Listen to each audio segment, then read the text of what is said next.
plus jamais ça au Japon. Salut les Newf, aujourd'hui on va parler d'un sujet qui fâche, les choses que j'ai vraiment détestées au Japon.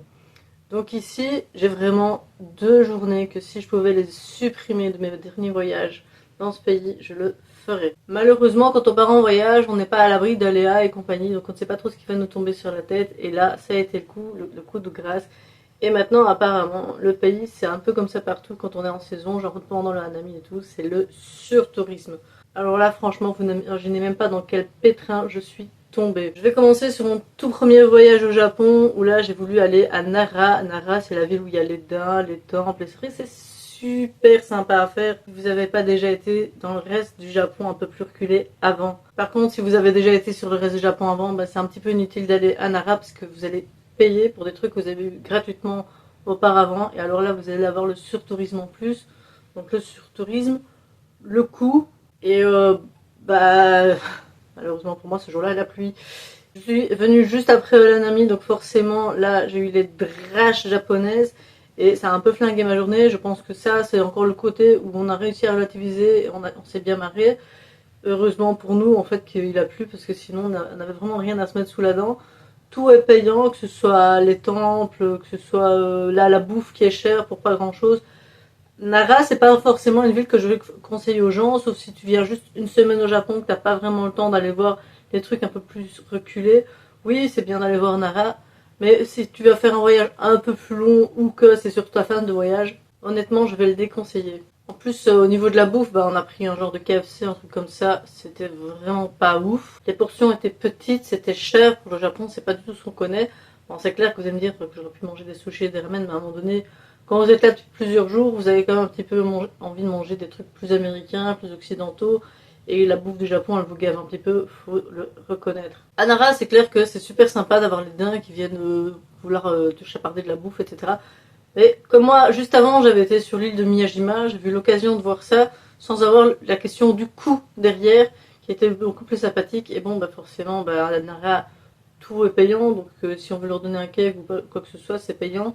Alors que bah, sur l'autre île, là, il y avait moins de monde, il y avait moins de stress, bah, la gratuité, ou alors les trucs beaucoup plus accessibles financièrement.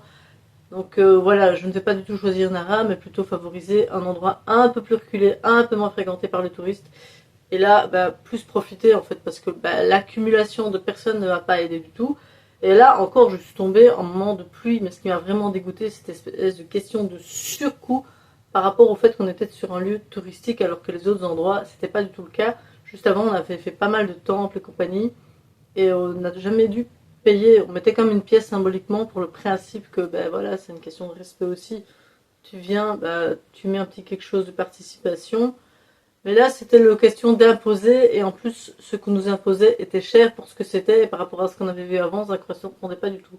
Donc bon, je ne vous conseillerais pas Nara tout simplement. Donc voilà, on ne peut pas apprécier absolument tout son voyage par cœur. Il va y avoir des aléas, je n'arrête pas de vous le répéter.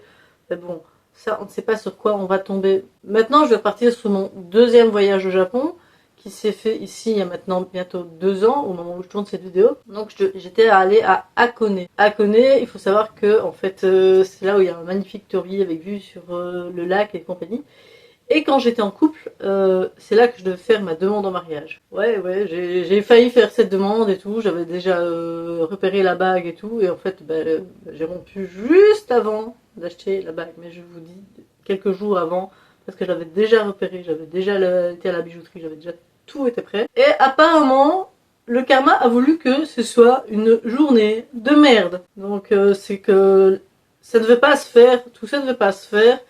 Et tout l'accès et tout de Hakone, j'ai vraiment pas apprécié. On était vraiment sur une journée type férié. Déjà, c'était la fête nationale au Japon à ce moment-là.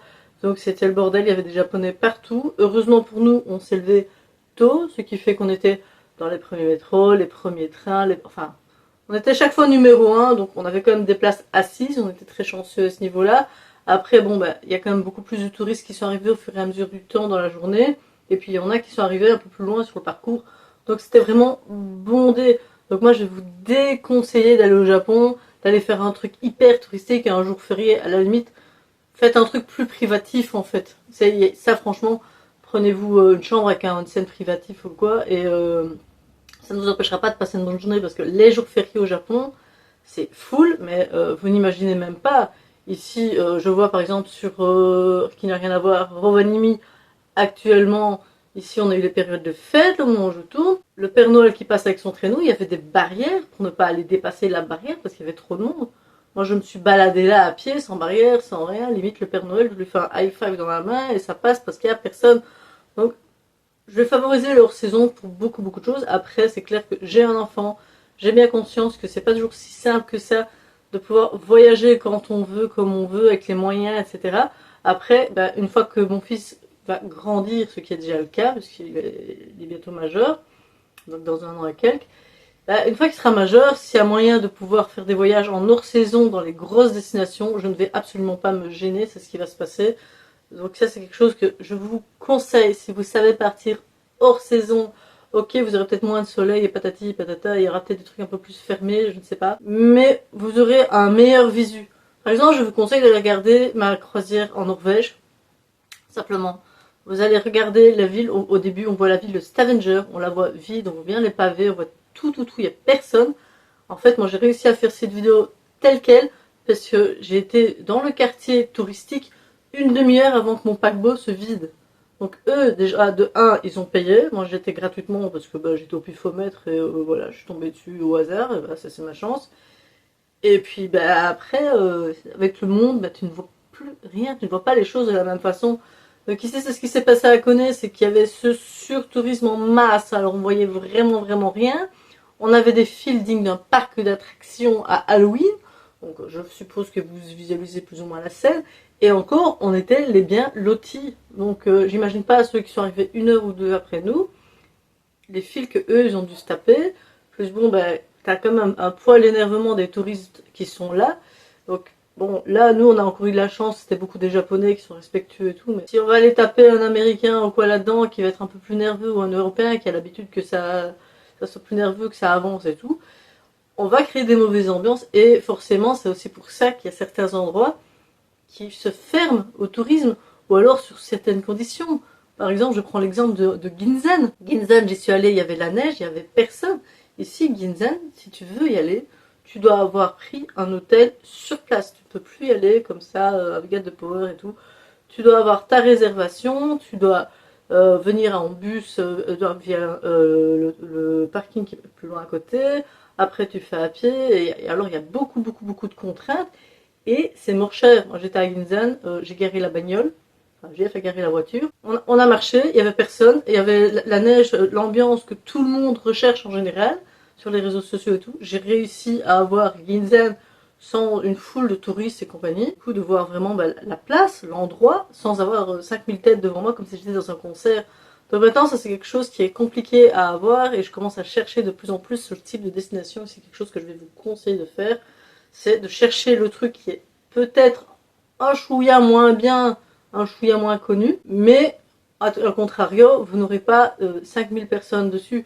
Par exemple, au Japon, le conseil qu'on vous donne en tant que globetrotter, c'est louer une voiture. N'hésitez franchement pas, c'est vraiment quelque chose, c'est un luxe, je sais. Mais honnêtement, pour vous démerder en anglais, japonais, ils ont une petite machine sur place, nous c'est ce qu'on a eu, donc on n'a même pas eu à se fouler avec mon niveau de japonais. Ça a été tout seul pour rouler la bagnole. Et du coup, on a pu avoir accès à des trucs qu'on n'aurait pas eu accès si c'était en Shinkansen et compagnie. Donc, faut pas hésiter à aller un petit peu franchir cette barrière comme ça. Et cette barrière de la langue, bien sûr. Moi, j'utilise une appli, j'apprends encore le japonais, j'apprends encore de l'anglais. J'ai un niveau très faible, très moyen. Je ne suis pas quelqu'un de surdoué ou quoi que ce soit. Mais au moins, j'essaye. Après, voilà, à Kone, comme je dis, c'était long, c'était redondant. C'est joli, je ne dis pas. Mais le tourisme a tout flingué. Et j'aurais préféré faire autre chose cette journée-là, genre comme j'ai dit, avec un scène plus privatif et tout ça. Et en plus, à Kone, par rapport au prix que j'ai vu sur Tokyo, sur Osaka, qui sont quand même des villes hyper fréquentées, le prix était multiplié par 4. Je sais pas si vous vous rendez compte, mais quand vous avez l'habitude de payer votre ramen 3-4 balles, et je ne rigole pas, c'est vraiment 3 ou 4 euros avec le cours de change qui est hyper favorable. Le seul truc qui va vous coûter une blinde quand vous allez vraiment au Japon, c'est votre ticket d'avion. Sinon, j'irai tout le temps, c'est pas compliqué, j'irai au moins une semaine par an, juste pour dire, tiens, je fais ma semaine au Japon. Parce que sur place, que ce soit les hôtels ou la bouffe, honnêtement, en tant que touriste, vous êtes bien, vous êtes relax. Donc, à Nakone, bon bah, on avait faim.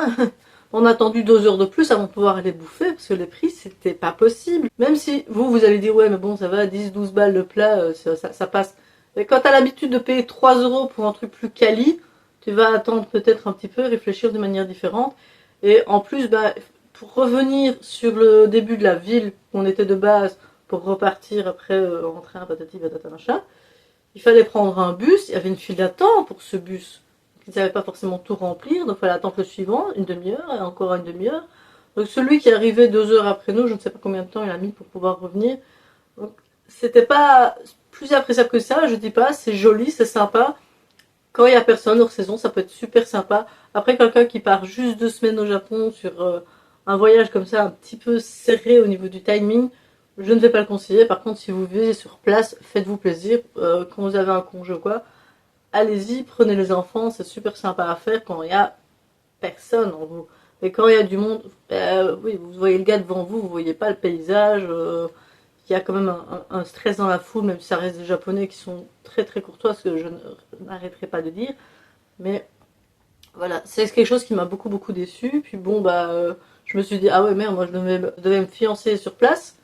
Après avoir passé cette journée-là, bah, honnêtement, non, j'aurais pas fait ça, hein, clairement. Donc c'est clairement une journée qui ne devait pas être là, qui ne devait pas être dans ma vie, et qui m'a juste laissé un goût amer par rapport à la ville elle-même, par rapport à toute la publicité qu'on a fait et tout. Moi, je trouve que ça n'en vaut pas spécialement la peine, sauf si tu restes vraiment beaucoup plus longtemps que 2 semaines.